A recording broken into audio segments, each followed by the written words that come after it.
Praise the lord. ప్రభు అయిన యేసుక్రీస్తు ప్రశస్త నామంలో మీ అందరికీ హోసన్నా మినిస్ట్రీస్ తరపున హృదయపూర్వకమైన వందనాలు తెలియపరుస్తున్నాను. ప్రభు మిమ్మల్ని ఆశీర్వదించి దీవించునుగాక. ప్రియులారా, ప్రభు గతించిన మాసమంతయు కూడా ఆయన ఆరోగ్యకరమైన సురక్షితమైన రెక్కల నీడలో దాచి ఈ ఏప్రిల్ మాసమంతయు కూడా ప్రతి క్షణం కనుపాప వలె మనల్ని భద్రపరుస్తూ కాపాడుతూ వచ్చాడు. ఆయా ప్రాంతాలలో జరిగిన కూడికలు కానివ్వండి, సంఘ కార్యక్రమాలు కానివ్వండి, అలాగే వెళుతున్న ప్రతి మార్గాలలో కాపుదల కానివ్వండి, ఇవన్నీ కూడా దేవుడు బాధ్యత వహిస్తూ ఈ మే నెల మొదటి దినాన ఈ రీతిగా సజీవులుగా ఉండేటట్లు ప్రభు సహాయం చేశాడు. ఆ రీతిగానే మీ విషయాలలో కూడా ప్రభు మిమ్మల్ని, మీ కుటుంబాలని, మీ పిల్లలను, మీ వ్యాపారాలు, మీ ఉద్యోగాలు, మీ వ్యవసాయాలు, ఇవన్నీ కూడా ఆశ్చర్యకరుడైన దేవుడు ఆయనే నాయకునిగా ఉండి బాధ్యత వహించి ఒక తండ్రిగా భుజాల మీద మోసుకుంటూ ఈ దినాన మనం సజీవులమై ఉండేటట్లు ఆయన మనల్ని నడిపించాడు. ఈ దినాన మనం సజీవులమై ఉండేటట్లు ఆయన మనల్ని మోసుకొని వచ్చాడు. ప్రియ దేవుని బిడ్డలారా, ఆయన కృపలేనిదే మనకు ఒక క్షణం కూడా ఆశీర్వాదం కాదు. ఆయన కృపలేనిదే ఒక క్షణం కూడా మనం సజీవులమై ఉండలేము అనే విషయాన్ని మనం గుర్తించాలి. మరి ఈ పూట పరిశుద్ధ గ్రంథంలో ప్రకటన గ్రంథం 1వ అధ్యాయం 17వ వాక్యంలోని ఒక చక్కటి మాటని నేను చదివి వినిపిస్తాను. నేను ఆయనను చూడగానే చచ్చిన వాని వల్లే ఆయన పాదముల యొద్ద పడితిని. ఆయన తన కుడి చేతిని నా మీద ఉంచి నాతో ఇట్లనెను, భయపడకుము, నేను మొదటివాడును కడపటివాడును జీవించువాడును, మృతుడనైతిని గాని ఇదిగో యుగ యుగములు సజీవుడనై ఉన్నాను, మరియు మరణము యొక్కయు పాతాళ లోకము యొక్కయు తాళపు చెవులు నా స్వాధీనములో ఉన్నవి. ప్రియమైన వారలారా, ఈ వాక్య భాగంలో మనం గమనించవలసింది, ఆయన కుడి చేతిని అతని మీద ఉంచి ఇలా అన్నాడు, భయపడకు. చూడండి, అనేక విషయాలలో ఏదో తెలియని భయం మనల్ని ఆవరిస్తూ ఉంటుంది. దినాలు గడిచే కొద్దీ, దినాలు దొర్లే కొద్దీ పరిస్థితుల యొక్క ప్రభావాలు మన మీద పనిచేస్తూ ఉన్నందువలన ఒకవైపు యుద్ధ సమాచారాలు వింటున్నాము, మరోవైపు రోగాల యొక్క ప్రభావం ఏంటో తెలుస్తుంది, మరొక వైపు మనుషులలో అంతరించిపోతున్న ప్రేమ, అనురాగాలు, సఖ్యత, ఐక్యతలు ఇవన్నీ చూస్తున్నప్పుడు ఒక వింత భయం మనకు కలుగుతుంది. ఏం జరగబోతుంది, రాబోయే దినాలలో, రాబోయే సంవత్సరాలలో ఎలాంటి పరిస్థితులు మనం చూడవలసి వస్తుంది అనే ఆందోళన, అనే భయం తెలియకయే మన గుండెల్లో చోటు చేసుకుంటుంది. కానీ మనకు దేవుని వాక్యం ఏమని చెప్తుంది అని అంటే, భయపడకండి. ఎందుకంటే ఈ వాక్యంలో మనం గమనించవలసింది, ఆయన కుడి చేతిని అతని మీద ఉంచి, నేను మొదటివాడును కడపటివాడును జీవించుచు ఉన్నవాడును, మృతుడనైతిని కాని యుగ యుగములకు నేను సజీవుడనై ఉన్నాను, మరణం యొక్కయు పాతాళ లోకము యొక్కయు తాళపు చెవులు నా చేతిలో ఉన్నాయి, ఆయన స్వాధీనంలో ఉన్నాయని. అంటే ఆయన ఆజ్ఞ లేనిదే ఏది జరగదు, ఆయన చిత్తం లేనిదే ఏది వాటిల్లదు అనే విషయాన్ని ఈ వాక్యంలో మనకు స్పష్టత కలుగుతుంది. ఆయన స్వాధీనంలో ఉన్నాయి. ఆయనకి తెలియకుండా ఏం జరుగుతుంది, ఆయనకి తెలియకుండా ఏం వస్తుంది, ఆయనకి తెలియకుండా ఏమి మన మీద విరుచుకుపడుతుంది. అందుకే ఆయన తన కుడి చేతిని అతని మీద ఉంచి భయపడుతూ చచ్చిన వాని వల్ల పడిపోయిన అతనికి ఒక ధైర్యాన్ని కలిగిస్తున్నాడు. భయపడకు. ఆయన కుడి చేతిని ఆయన తల మీద ఉంచినప్పుడు, ఈ రోజున నా ప్రియమైన సహోదరులారా, ఆ దేవుడు నేటి వరకు సజీవుడుగా ఉన్నాడు. ఈ వాక్యమే స్పష్టతనిస్తుంది. నేను యుగయుగములకు సజీవుడును. ఆనాటికి మాత్రమే ఆయన దేవుడు కాదు, ఆనాటికి మాత్రమే ధైర్యపరచువాడు కాదు, ఈనాటికి కూడా ఆయన సజీవంగా ఉన్నాడు. మనము ఆయన మీద ఆనుకున్నప్పుడు, మనం ఆయన మీద ఆధారపడినప్పుడు, ఆయన నందు విశ్వసించినప్పుడు మనం దేనికి భయపడవలసిన అవసరం లేదు. ధైర్యంగా ఉండాలి, ప్రభు మీద ఆనుకోవాలి, విశ్వసించాలి, ప్రార్థించాలి, విజయాన్ని చూడాలి. కనుక ఈ కష్ట క్లిష్ట సమయాలలో, సందర్భాలలో మనము విశ్వాసపూర్ణులమై ప్రభునందు ధైర్యం కలిగి ప్రభు సముఖములో ప్రార్థించినందువలన కలిగే ఆ ఆశీర్వాదానికి మనం యోగ్యులం కావాలి. నా ప్రియులారా, ఏ భయం మిమ్మల్ని ఆవరించి ఉన్నప్పటికీ, ఎలాంటి భయము చేత నడిపించబడుతున్నప్పటికీ, ఇదిగో ఈ వాక్యం చేత ధైర్యాన్ని పొందుకొనవలనని ఆయన కుడి చేతిని మీ మీద ఉంచుటకు ఆయన ఇష్టపడుతున్నాడు. అంత మాత్రమే కాదు, ఇంకొక వాక్యాన్ని కూడా నేను మీకు చెప్తాను. ఎందుకు ఆయన కుడి చేతిని అతని మీద ఉంచుతున్నాడు అనంటే, పరిశుద్ధ గ్రంథం ఈ యెషయా గ్రంథంలోనే 41వ అధ్యాయం 13వ వాక్యం నేను చదువుతున్నాను. నీ దేవుడైన యెహోవానగు నేను, భయపడకుము, నేను నీకు సహాయము చేసేదనని చెప్పుచు నీ కుడి చేతిని పట్టుకొనుచున్నాను. చూడండి, ఈ వాక్య భాగంలో మన కుడి చేతిని ఆయన పట్టుకుంటున్నాడండి. ఆయన కుడి చేతిని మన మీద పెట్టడం మాత్రమే కాదు, మన కుడి చేతిని ఆయన పట్టుకుంటున్నాడు. పట్టుకొనుచు మనం విశ్వసించవలసిన వాగ్దానం ఏంటంటే, నేను నీకు సహాయము చేయదును. ప్రియమైన వారులారా, ఈ లోకంలో మనుషుల సహాయం వేరుగా ఉంటుంది. మనుషుల సహాయం కొంతకాలమే, అది చాలా స్వల్పమై ఉంటుంది.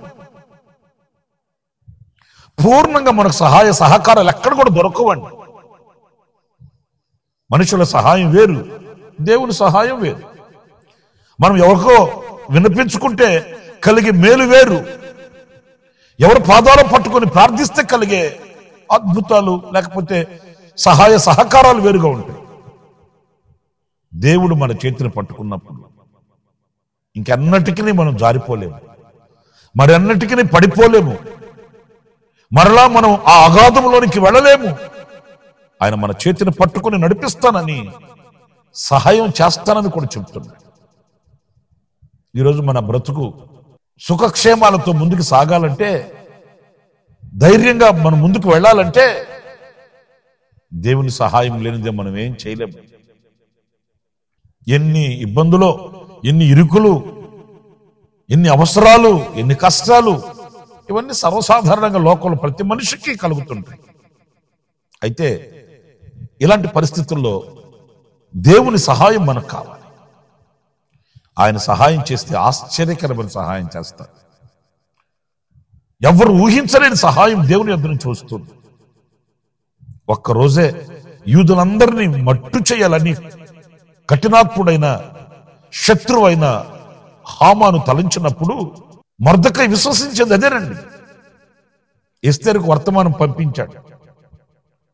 నీవు ఈ స్థానానికి ఎందు నిమిత్తం వచ్చావో మర్చిపోవద్దు. ఒకవేళ నీవు మౌనంగా ఉన్నావే అనుకో, మాకు సహాయం రాకుండా ఆగదు, మానదు. నీవు మౌనంగా నిలిచి ఒకవేళ నిన్ను నువ్వు సంరక్షించుకోవడానికి, నిన్ను నువ్వు తప్పించుకొని కాపాడుకోవడానికి నువ్వు ప్రయత్నం చేస్తే మాకు వేరొక దిక్కు నుంచి సహాయం వస్తుంది. మెట్టుకు సహాయం కలుగక మానదు. నీ వలన రావాల్సిన సహాయం ఆగితే మరొక విధంగా ఆయన మాకు చేస్తాడు, అద్భుతం చేస్తాడు, సహాయం చేస్తాడు. ఈ మాటలు ఎంతో మనకు ధైర్యాన్ని కలిగిస్తాయి. ఎవరో దూరం అయ్యారని, ఎవరో ముఖం చాటు వేసుకున్నారని, ఎవరో మొండి చేయి చూపించారని, ఎవరో మాట తప్పారని, మడిమి తిప్పారని మనం కన్నీళ్లు కార్చవలసిన అవసరం లేదు. ఆ మార్గం మూయబడితే మరొక మార్గాన్ని ప్రభు తెరుస్తుంది. ఆ వ్యక్తులు దూరం అయితే మరొక వ్యక్తిని ప్రభు ప్రోత్సహిస్తాడు, పురుకొల్పుతాడు, లేపుతాడు. మెట్టుకు సహాయం రాకుండా మాత్రం ఆగనే ఆగదు. నా ప్రియమైన సహోదరులారా, అందుకే ఆయన నీ కుడి చేతిని పట్టుకొనుచున్నాడు అనే మాట ఎంతో బలము కలిగిన వాక్కు అనేది మనం గ్రహించాలి. సహాయం చేస్తాడట కుడి చేతిని పట్టుకొని. అంత మాత్రమే కాదు, ఇంకొక వాక్యాన్ని కూడా నేను మీకు చూపిస్తాను. ఈ యెషయా గ్రంథం 45వ అధ్యాయంలో మొదటి వాక్యాన్ని నేను చదువుతున్నాను.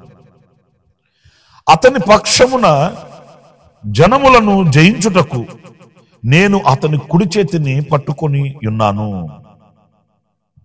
ప్రియులారా, చూడండి వాక్యంలో జనములను జయించుటకు మన కుడి చేతిని ఆయన పట్టుకుంటున్నాడంట. జయము అనేది ఈరోజు మానవునికి కష్టతరమవుతున్నటువంటి అనుభవాలండి.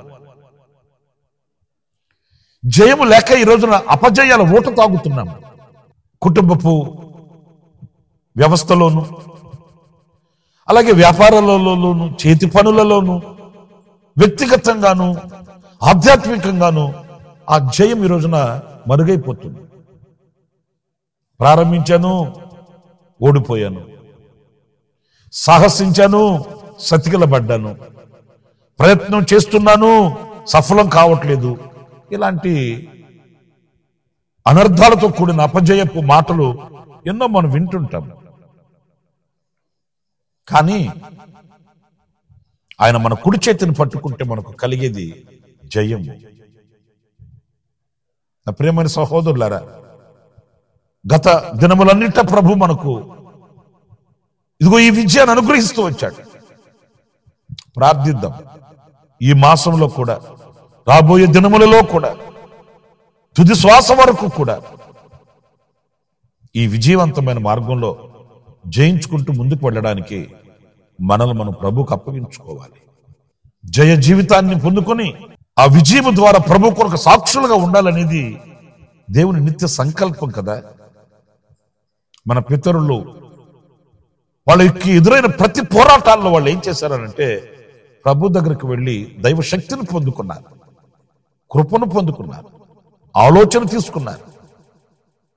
ఆయన దగ్గర శిరస్సు వంచి వాళ్ళు బతిమాలుకున్నారు. మాకు శక్తి చాలదు, మాకు శక్తి కావాలి నాయన, ఈ సందర్భంలో మాకు నీ ఆలోచన కావాలి నాయన అని ప్రాధేయపడి ప్రార్థించారు. తత్ఫలితంగా ఏం కలిగింది? వారికి మంచి ఆలోచన ఇచ్చి ప్రభు నడిపించాడు. బలహీన స్థితిలో, శక్తిహీనతలో శక్తిని ప్రసాదించాడు. ఎక్కడ బలహీనులు అనుకున్నారో అక్కడే దేవుడు వారిని బలవంతులుగా చేశాడు.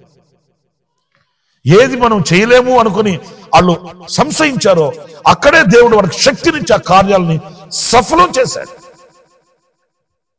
నా ప్రియమైన సహోదరులారా, మన కుడి చేతిని ఆయన పట్టుకుంటాడు, జయాన్ని మనకు ప్రసాదిస్తాడు.